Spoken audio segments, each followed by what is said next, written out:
Here's this bass trap that I mounted to my wall. It's been here about a week and it doesn't seem to be going anywhere, so I think I found a good way to do this with no drilling or wall damage or anything like that. If it works for these, it would also work for these corner pieces. For these things, it would definitely work. There are a ton of options for these. I can go over those at the end of the video a little bit, but for something big and bulky like this, a lot of the normal methods aren't going to work. You can't just command strip this. For this, you're going to need double-sided tape. Look for the strongest stuff you can find. I'll leave what I'm using in the description, but if you go looking on your own, look for reviews that say it's strong and look for negative reviews that say things like tore the paint off my wall, ruined everything, killed my daughter, because you're not actually going to be sticking it to the wall. You're going to be sticking it to this. This is painter's tape. It's important that it's painter's tape because that's designed not to tear the paint off the wall, and you're going to want it to be nice and thick, which is kind of a good rule in general for anything you might seek out in life, but it'll make sense why that matters in a second. So you're going to start by sticking the double-sided tape to the bass trap on the sides that are going to be making contact with the wall. It's important to do this first because if any part of this is not going to stick, it's going to be the tape sticking to the foam. The foam's all porous, it's hard to form a bond, so by doing this you kind of give it time to set. I experimented with putting this a few different places. Generally what I've found is putting tape near the outside is good. Vertical lines on the side actually turned out real well. The piece that I did that ended up kind of the cleanest against the wall, that's what I did for it. Important to note, I haven't torn the other side off the double-sided tape yet. That's why that didn't stick to the wall just there. And the idea is you're going to kind of want to copy whatever you did here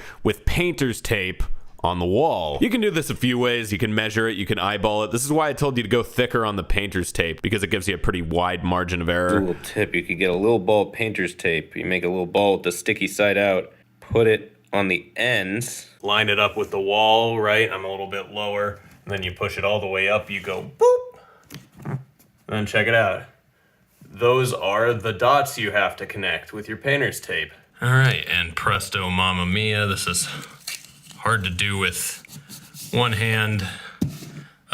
Smooth it all out, make sure it's nice and on there. So yeah, do that for every side. Err on putting too much and not too little. I know it's tempting to want to just stick the double-sided tape to this and then mash the foam into it. That might work for a lighter piece. I did try that with this and it just kind of fell off. I will say this, in my experience, if it's gonna fall off, it's gonna do it in the first hour or two. I had a couple of these settle in a way where it wasn't quite as pretty as when I first put it up there, but I tried to pull one off because I thought it was falling, and yeah, they're not going anywhere. So once the tape has had some time to chill on there, an hour or two seemed to do it for me. You could give it longer if you want to be safe. Then you tear off the film so that side's sticky. Line it up to the wall nice and slow, because the second it touches anything, it's going to stick. So try to get it as clean into the corner as you possibly can, and then just hold it there for as long as you can tolerate, I guess. And there she is. Ain't she a beauty? Yeah.